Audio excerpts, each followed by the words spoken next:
Hello everyone, welcome to the 8th session of Unit 4 called Design of the course Software Engineering, having the course code 15CS51T for the program Diploma in Computer Science and Engineering from the Department of Collegiate and Technical Education, Government of Karnataka.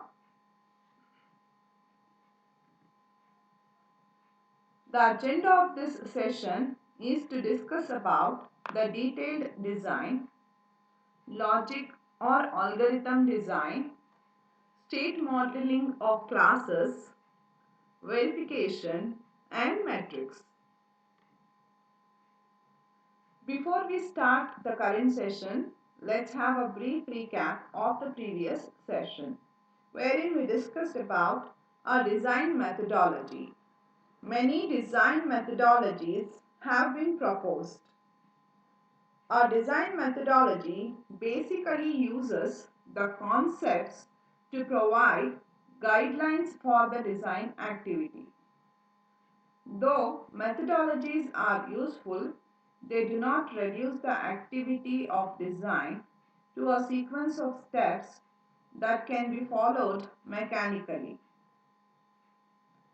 The object-oriented design, that is OO design, consists of specification of all the classes and objects that will exist in the system implementation. A complete object-oriented design should be such that in the implementation phase, only further details about methods or attributes need to be added.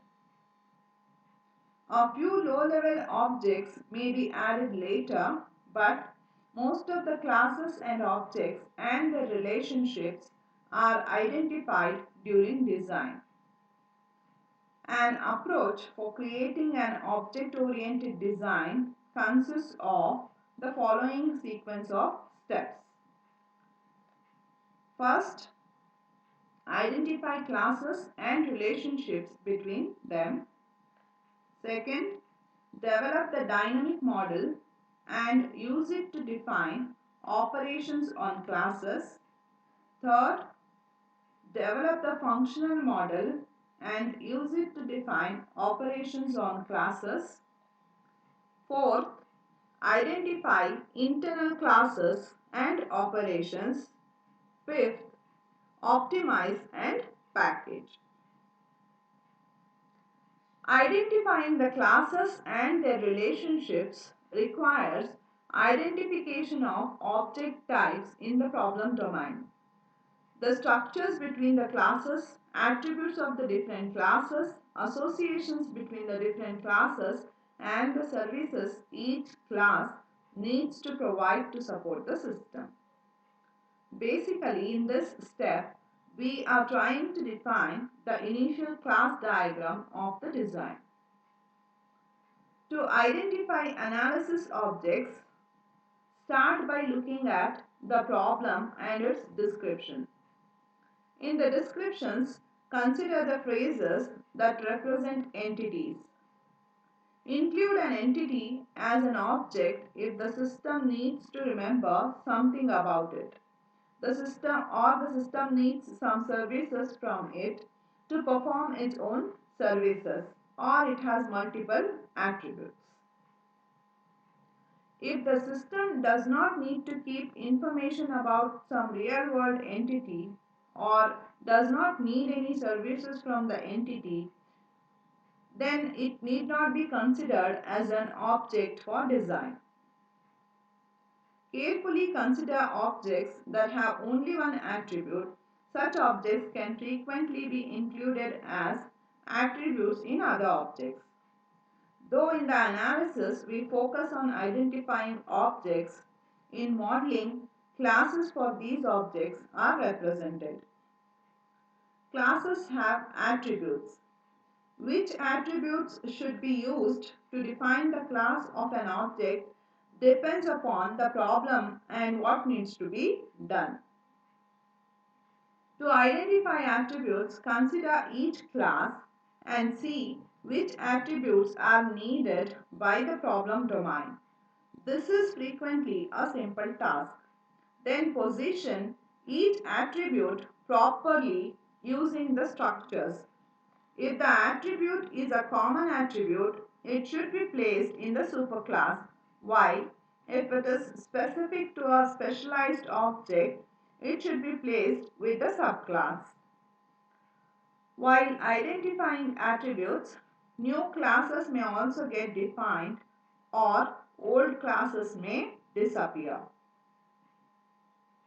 For a class diagram, we also need to identify the structures and associations between classes. To identify the classification structure, consider the classes that have been identified as a generalization and see if there are other classes that can be considered as specializations of this. The specializations should be meaningful for the problem domain. Similarly, consider classes as specializations and see if there are other classes that have similar attributes. If so, see if a generalized class can be identified of which these are specializations. The structure obtained must naturally reflect the hierarchy in the problem domain. It should not be extracted simply because some classes have some attributes with the same names. To identify assembly structure, a similar approach is taken. For associations, we need to identify the relationship between instances of various classes. The class diagram obtained gives the initial module level design. This design will be further shaped by the events in the system, as the design has to ensure that the expected behavior for the events can be supported. Modeling the dynamic behavior of the system will help in further refining the design. The dynamic model of a system aims to specify how the state of various objects changes when events occur. An event is something that happens at some time instance. For an object, an event is essentially a request for an operation. An event typically is an occurrence of something and has no time duration associated with it. Each event has an initiator and a responder. Events can be internal to the system, in which case the event initiator and the event responder are both within the system. An event can be an external event in which the event initiator is outside the system. A scenario is a sequence of events that occur in a particular execution of the system. From the scenarios, the different events being performed on different objects can be identified, which are then used to identify services on objects. The different scenarios together can completely characterize the behavior of the system. If the design is such that it can support all the scenarios, we can be sure that the desired dynamic behavior of the system can be supported by the design. This is the basic reason for performing dynamic modeling. With use cases, dynamic modeling involves preparing interaction diagrams for the important scenarios. It is best to start by modeling scenarios being triggered by external events. The scenarios should not necessarily cover all possibilities, but the major ones should be considered.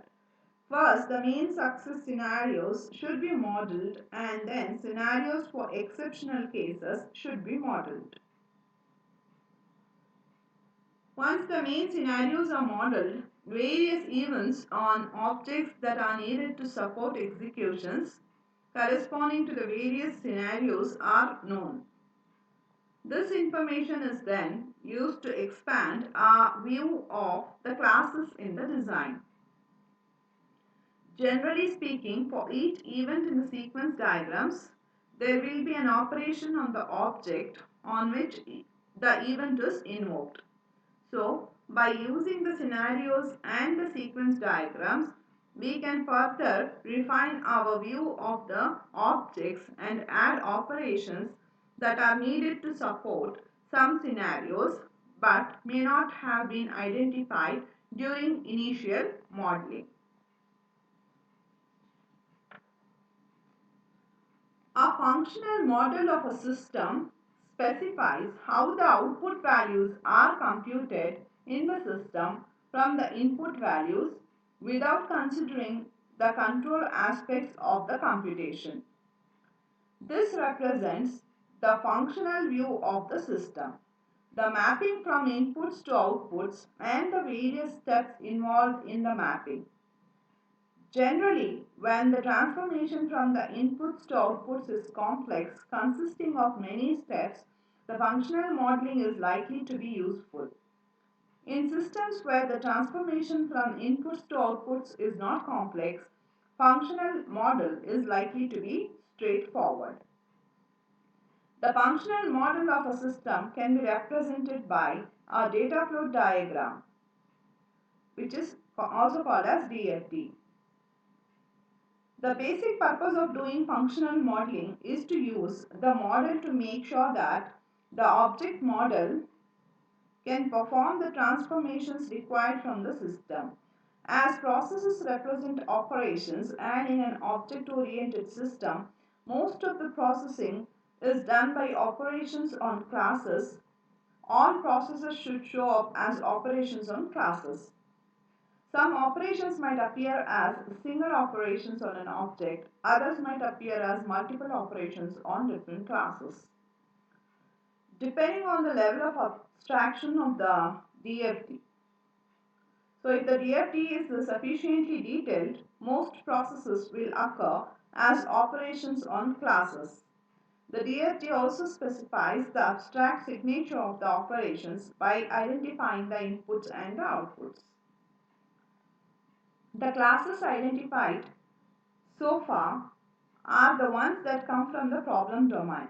The methods identified in the objects are the ones needed to satisfy all the interactions with the environment and the user to support the desired functionality. While considering implementation issues, algorithm and optimization issues arise. These issues are handled in the next step, called defining internal classes and operations, or identifying internal classes and operations. Here, first each class is critically evaluated to see if it is needed in its present form in the final implementation. Some of the classes might be discarded if the designer feels they are not needed during implementation. Then the implementation of operations on the classes is considered. For this, rough algorithms for implementation might be considered. While doing this, a complex operation may get defined in terms of lower level operations on simpler tasks, simpler classes. These classes identified while considering implementation concerns are largely support classes that may be needed to store intermediate results or to model some aspects of the objects whose operation is to be implemented. Once the implementation of each class and each operation on the class has been considered and it has been satisfied that they can be implemented, the system design is complete. During design, some inefficiencies may have crept in. Therefore, in optimize and package step, the issue of efficiency is considered, keeping in mind that the final structures should not deviate too much from the logical structure produced. Various optimizations are possible and a designer can exercise this judgment keeping in mind the modularity aspects also.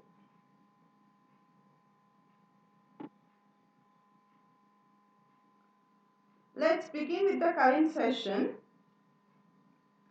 So as we know already, a high-level design does not specify module logic.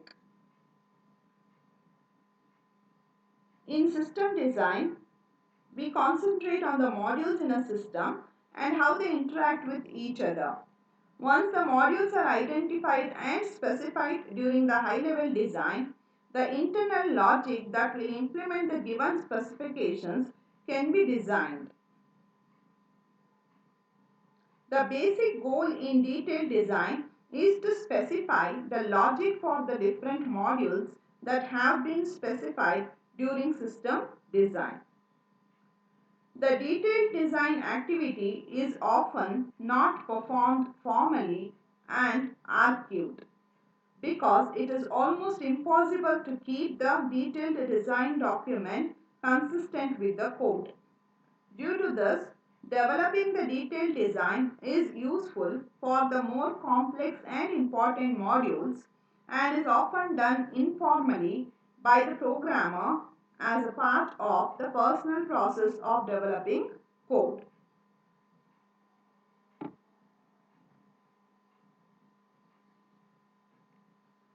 As we know already, the basic goal in this detailed design is to specify the logic for the different modules that have been specified during system design. Specifying the logic will require developing an algorithm that will implement the given specifications. Here we consider some principles for designing algorithms or logic that will implement the given specifications. The term algorithm is quite general and is applicable to a wide variety of areas. For software, we can consider an algorithm to be an unambiguous procedure for solving a problem. A procedure is a finite sequence of well-defined steps or operations, each of which requires a finite amount of memory and time to complete.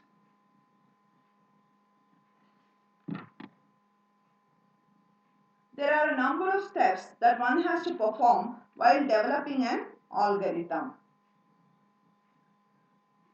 The starting step in the design of algorithm is statement of the problem. The problem for which an algorithm is being devised has to be precisely and clearly stated and properly understood by the person responsible for designing the algorithm. For detailed design, the problem statement comes from the system design. That is, the problem statement is already available when the detailed design of a module commences. The next step is development of a mathematical model for the problem. In modeling, one has to select the mathematical structures that are best suited for the problem. It can help to look at other similar problems that have been solved. In most cases, models are constructed by taking models of similar problems and modifying the model to suit the current problem. The next step is the design of the algorithm. During this step, the data structure and program structure are decided. Once the algorithm is designed, its correctness should be verified. No clear procedure can be given for designing algorithms. Having such a procedure amounts to automating the problem of algorithm development, which is not possible with the current methods. However, some heuristics or methods can be provided to help the designer design algorithms for modules. The most common method for designing algorithms or the logic for a module is to use the stepwise refinement technique. The stepwise refinement technique breaks the logic design problem into a series of steps so that the development can be done gradually. The process starts by converting the specifications of the module into an abstract description of an algorithm containing a few abstract statements. In each step, one or several statements in the algorithm developed so far are decomposed into more detailed instructions. The successive refinement terminates when all instructions are sufficiently precise that they can easily be converted into programming language statements. During refinement, both data and instructions have to be refined. A guideline for refinement is that in each step, the amount of decomposition should be such that it can be easily handled and that represents one or two design decisions. Generally, detailed design is not specified using formal programming language, but using languages that have formal programming language like outer structures, but a freer format for internal description. This allows the designer to focus on the logic and not its representation in the programming language.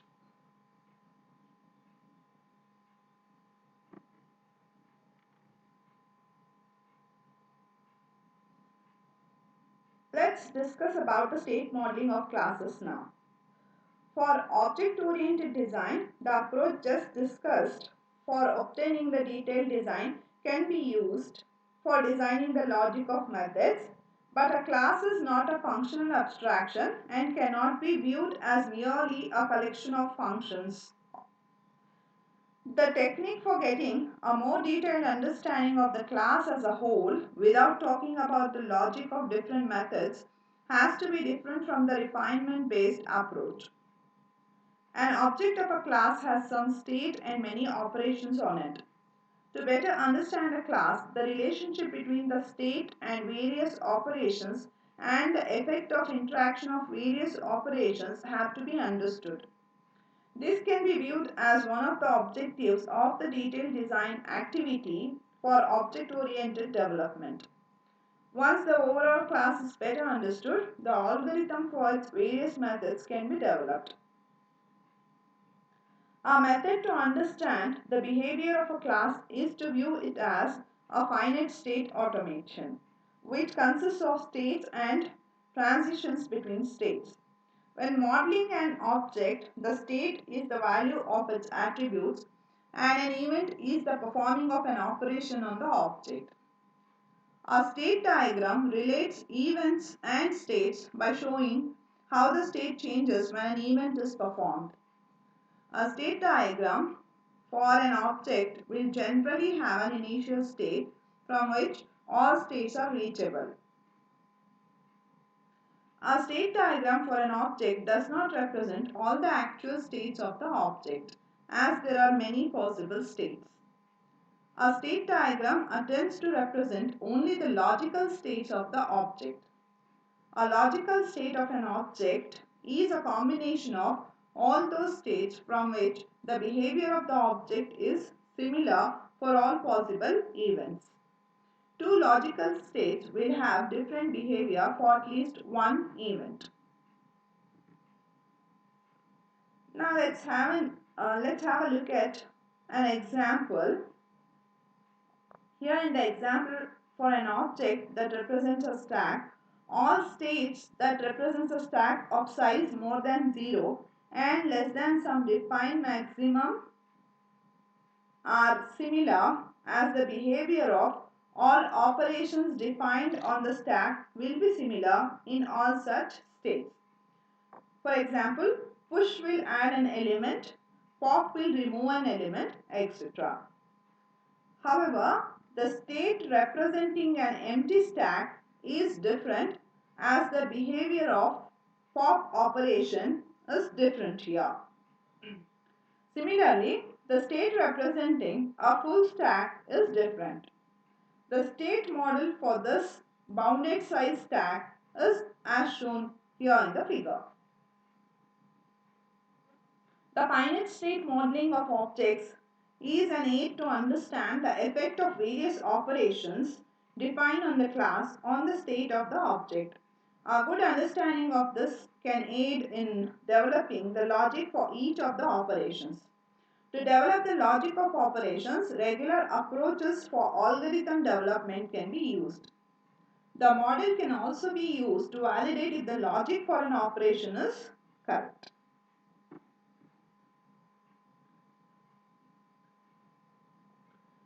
The output of the design activity should be verified before proceeding with the activities of the next phase. If the design is expressed in some formal notation for which analysis tools are available, then through tools it can be checked for internal consistency. If the design is not specified in a formal executable language, it cannot be processed through tools, and other means for verification have to be used. The most common approach for verification is design review. The purpose of design review is to ensure that the design satisfies the requirements and is of good quality. If errors are made during the design process, they will ultimately reflect themselves in the code and the final system. As the cost of removing faults caused by errors that occur during design increases with the delay in detecting the errors, it is best if design errors are detected early before they manifest themselves in the system. Detecting errors in design is the purpose of design reviews. The system design review process is similar to the inspection process in that a group of people get together to discuss the design with the aim of revealing design errors or undesirable properties.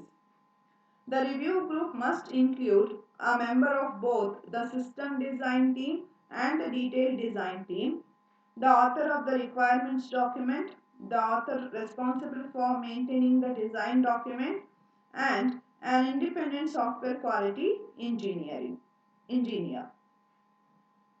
As with any review, it should be kept in mind that the aim of the meeting is to uncover design errors, not to try to fix them, because fixing is done later.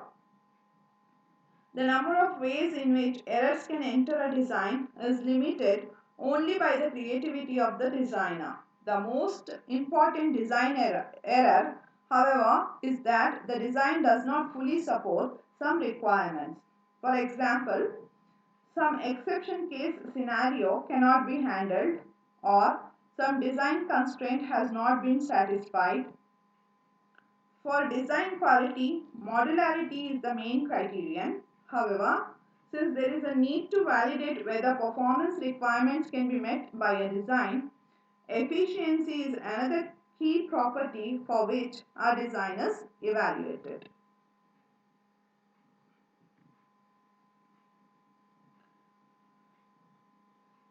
Let's discuss about the metrics now. Size is always a product metric of interest. For size of a design, the total number of modules is commonly used metric. Another metric of interest is complexity. A possible use of complexity metric at design time is to improve the design by reducing the complexity of the modules that have been found to be most complex.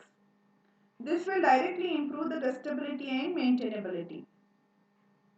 We describe some of the metrics that have been proposed to quantify the complexity of design.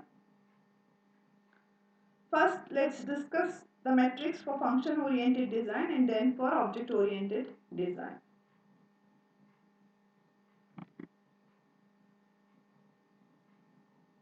Network metrics is a complexity metric that tries to capture how good the structure chart is.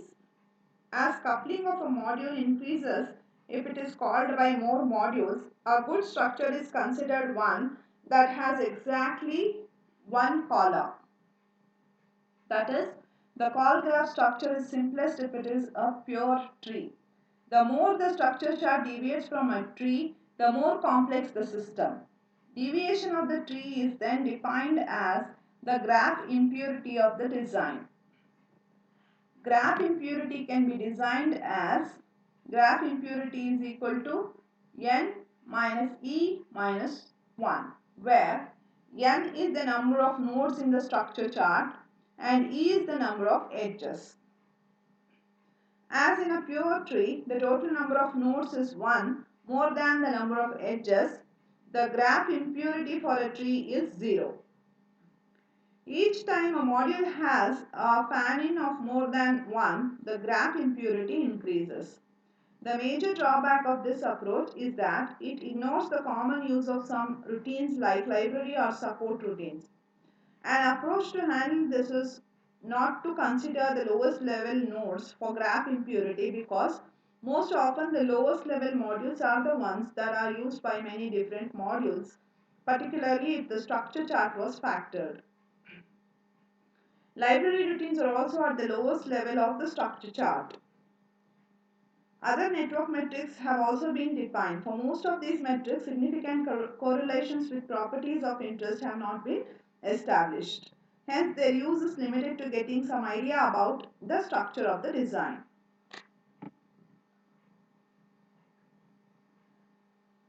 The network metrics of graph impurity had the basis that the graph impurity increases, the coupling increases. However, it is not a very good approximation for coupling, as coupling of the module increases with the complexity of the interface and the total number of modules a module is coupled with, whether it is the caller or the callee. So, if we want a metric that is better at quantifying coupling between modules, it should handle these.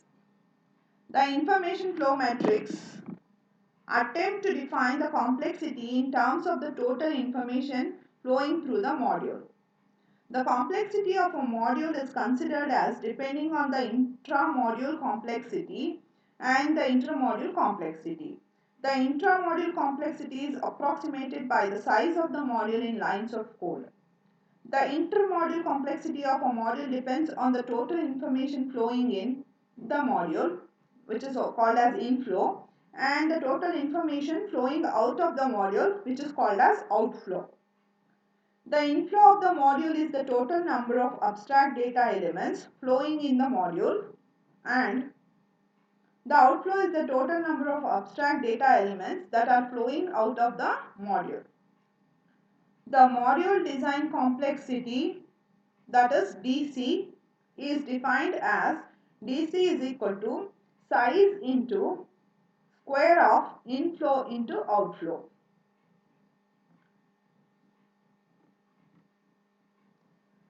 The term inflow into outflow refers to the total number of combinations of input source and output destination.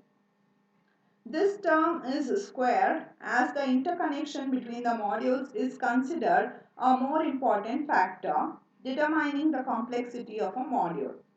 This is based on the common experience that the modules with more interconnections are harder to test or modify compared to other similar size modules with fewer interconnections. The metric defined earlier defines the complexity of a module purely in terms of the total amount of data flowing in and out of the module and the module size.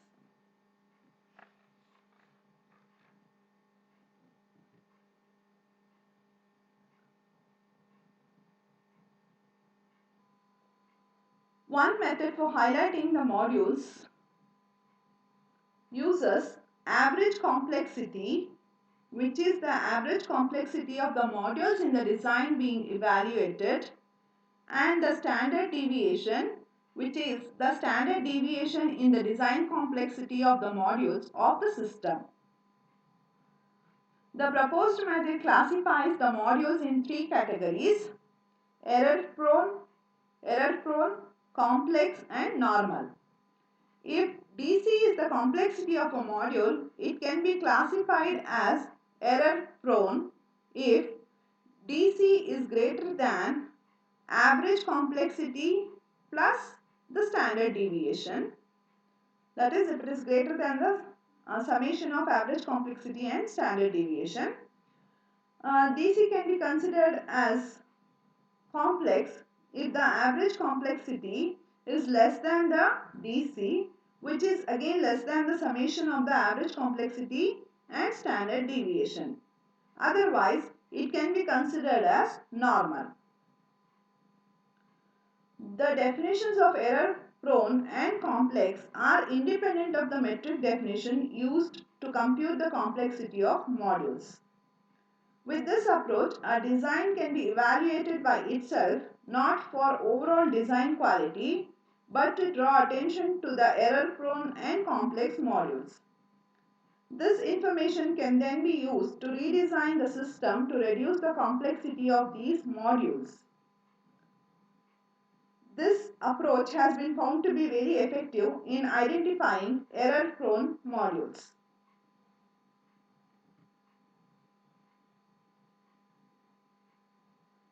Here we present some metrics that have been proposed for evaluating the complexity of an object-oriented design. As design of classes is the central issue in object-oriented design and the major output of any object-oriented design methodology is the class definition, these metrics focus on evaluating classes. The first one is weighted methods per class, that is WMC. The effort in developing a class will in some sense be determined by the number of methods the class has and the complexity of the methods. Hence, the complexity metric that combines the number of methods and the complexity of methods can be useful in estimating the overall complexity of the class. The weighted methods per class metric does precisely this.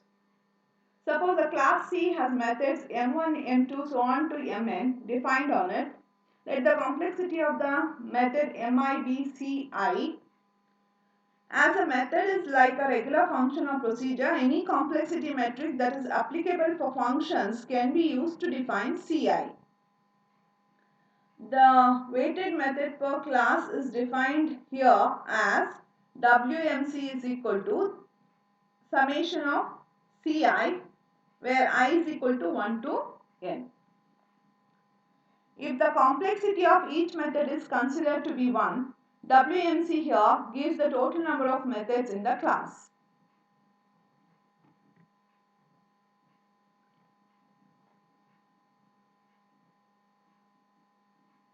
Next, let's consider the technique called depth of inheritance tree, that is DIT.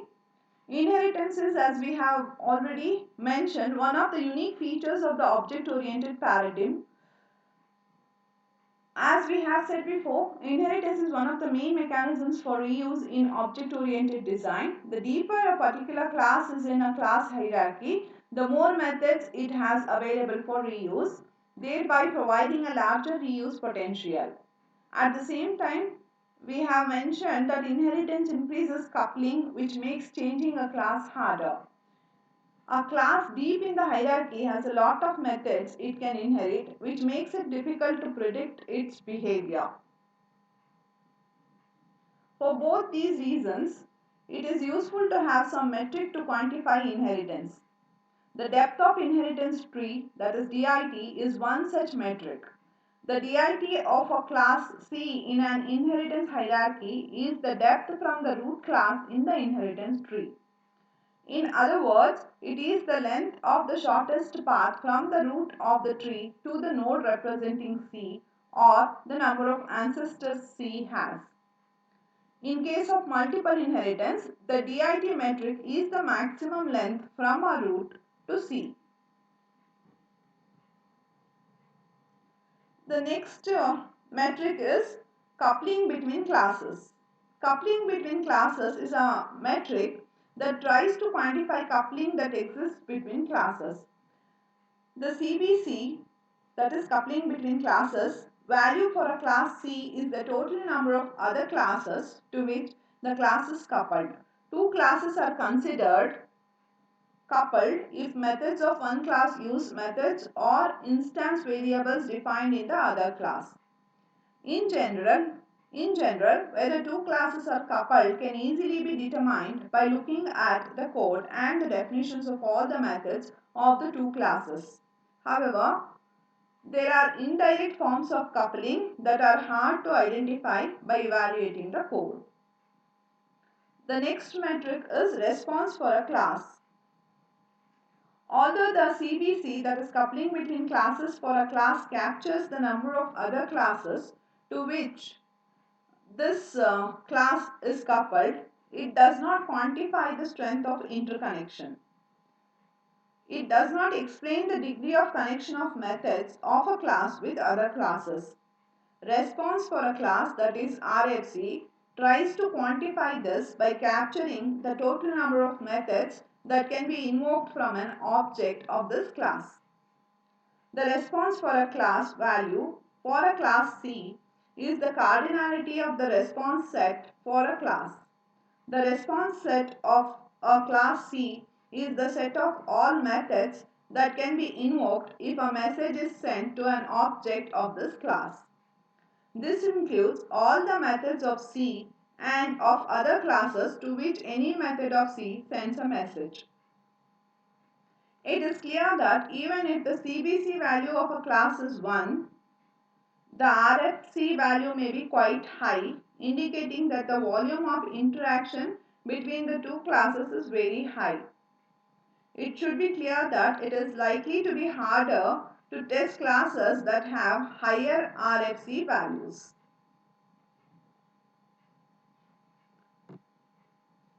Let's have a brief summary of the current session now. In detailed design of procedures, the logic for implementing the procedure is specified in a semi-formal notation. For classes, state diagrams can be used to model the relationships between methods.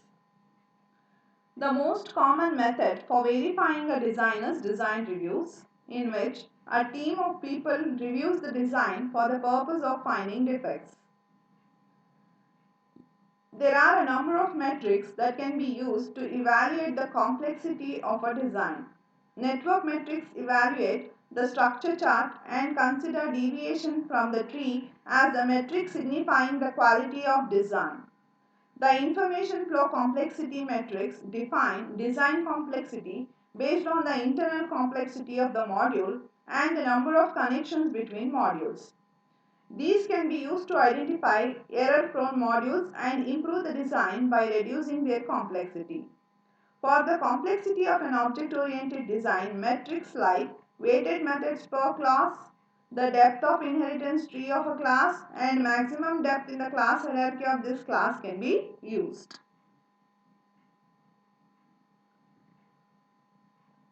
The source of reference used for preparing this session is as shown here.